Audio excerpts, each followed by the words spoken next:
Thrissur Mala കുഴിക്കാട്ടുശ്ശേരിയിൽ car പാറമടയിലേക്ക് മറിഞ്ഞ് 3 പേർ മരിച്ച കാര്യം നേരത്തെ പറഞ്ഞല്ലോ.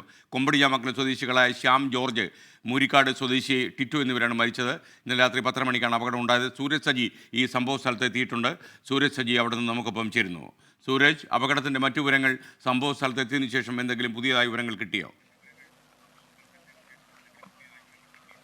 SKN, നമ്മളിപ്പോൾ നിൽക്കുന്നത് ഈ കൊമ്പൊടിഞ്ഞാമക്കലിലെ അപകടം നടന്ന പാറമടയിലാണ്. ഇപ്പോൾ ഈ ദൃശ്യങ്ങളിൽ കാണുന്നത് പോലെ തന്നെ ഈ വേലിയാണ്, അതായത് ഈ പാറമട റോഡ് നടുവിലൂടെയാണ് പോകുന്നത്. 2 വശത്തും പാറമടയാണുള്ളത്. ഈ വേലി തകർത്തുകൊണ്ടാണ് ഈ കാറ് ഈ പാറമടയ്ക്കകത്തേക്ക് വീഴുന്നത്. ഏകദേശം 40 അടിയിലധികം താഴ്ചയുണ്ട് എന്നുള്ളതാണ് പറയുന്നത്. വാഹനം ഇപ്പോഴും ഈ പാറമടയ്ക്കകത്ത് തന്നെയാണുള്ളത്. ഇന്നലെ ഈ വാഹനത്തിൽ കുടുങ്ങിയവരെ മാത്രമാണ് പുറത്തെടുക്കാൻ സാധിച്ചത്. 3 പേരുടെ ജീവൻ അപഹരിച്ച അപകടമായിരുന്നു. ഇന്നലെ രാത്രി 10:30 ഈ സംഭവം നടക്കുന്നത്. ഇവർ ഈ കുഴിക്കാട്ടുശ്ശേരി ഭാഗത്ത് നിന്ന് ഇങ്ങോട്ടേക്ക് വരികയായിരുന്നു. നിയന്ത്രണം വിട്ട് ഈ വേലിയിലേക്ക് വാഹനം ഇടിക്കുന്നു. പിന്നീട് ഈ വാഹനം ഈ പാറമടയിലേക്ക് വീണ് താഴുകയായിരുന്നു. ഈ സമയത്ത് എതിർദിശയിൽ വന്ന 2 ബൈക്ക് യാത്രികരാണ് ഈ അപകടം നടക്കുന്നത് ആദ്യഘട്ടത്തിൽ കാണുന്നത്. അവർ തൊട്ടടുത്ത വീട്ടിലുണ്ടായിരുന്ന താമസക്കാരോടെല്ലാം ഈ വിവരം പറയുന്നു. അവർ ഓടിയെത്തി ഈ കയറിട്ടപ്പോഴേക്കും ഈ വാഹനം വെള്ളത്തിലേക്ക് താഴുകയായിരുന്നു. കയറിട്ട് രക്ഷിക്കാൻ ഒരു ശ്രമം ഇവർ നടത്തി. പക്ഷേ ആ ശ്രമം വിഫലമായി. വെള്ളത്തിനടിയിലേക്ക്, അത് 40 അടി താഴ്ചയിലേക്ക് ഈ വാഹനം താഴ്ന്നു.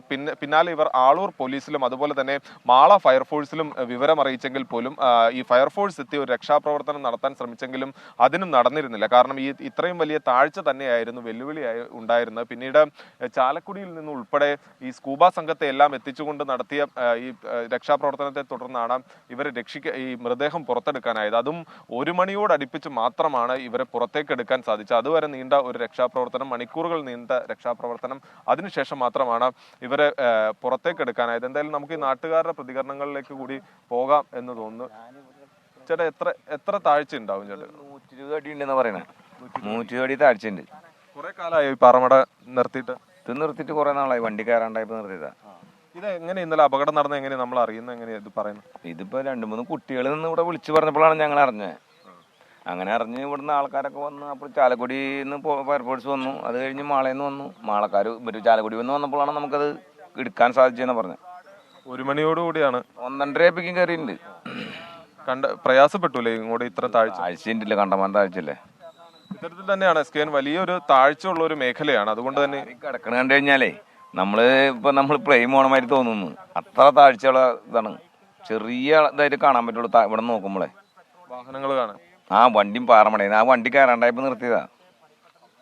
വർഷങ്ങൾക്ക് മുമ്പ് പ്രവർത്തനം നിലച്ച പാറമടയാണ്. ഇവർ പറയുന്നത് ഈ വേനൽക്കാലത്ത് പോലും ഈ വെള്ളം വറ്റാറില്ല. ഈ വെള്ളം ഇതേപടി നിൽക്കും എന്നാണ് പറയുന്നത്. 2 വശത്തും പാറമടയാണ്. അതുകൊണ്ട് തന്നെ ഇവർ പറയുന്നത് ഒരു കാര്യമായ ഒരു അപകടം ഇതിനു മുൻപും ഈ പ്രദേശങ്ങളിൽ ഒന്നും തന്നെ ഉണ്ടായിട്ടില്ല. പക്ഷെ വാഹനത്തിന്റെ നിയന്ത്രണം വിട്ടതാണ് ഇത്തരത്തിലൊരു അപകടത്തിലേക്ക് നയിച്ചത് എന്നുള്ളതാണ് പറയുന്നത്. എന്തായാലും മൃതദേഹം നിലവിൽ ഇവിടുത്തെ ഒരു സ്വകാര്യ ആശുപത്രിയിൽ സൂക്ഷിച്ചിരിക്കുകയാണ്. അവിടുത്തെ മോർച്ചറിയിലാണുള്ളത്. വാഹനം ഇപ്പോഴും ഈ പാറമടക്കകത്ത് തന്നെയാണുള്ളത്. അത് അല്പസമയത്തിനകം വാഹനം പുറത്തെടുക്കാനുള്ള നടപടികളിലേക്ക് കടക്കും എന്നുള്ളതാണ് പോലീസും അറിയിച്ചിട്ടുള്ളത്. SK.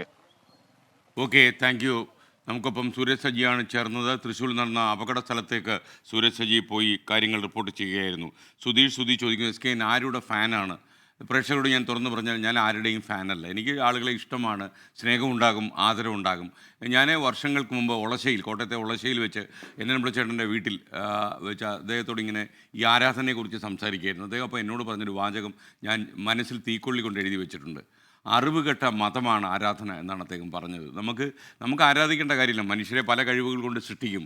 അപ്പോൾ പലരും പല പ്രവർത്തനം കൊണ്ട് പല രീതിയിൽ പ്രവർത്തിക്കും. നമുക്ക് ആരാധനയെക്കാളും സ്നേഹം മതി. ആരാധന പലപ്പോഴും അറിവുകെട്ട ഒരു രീതിയാകുകയും മാത്രമല്ല, ആരാധനാപാത്രമാകുന്ന ആളില്ലേ, അയാൾക്ക് വേണ്ടി ആവശ്യമില്ലാത്തതൊക്കെ നമ്മൾ ചെയ്തെന്നും വരും.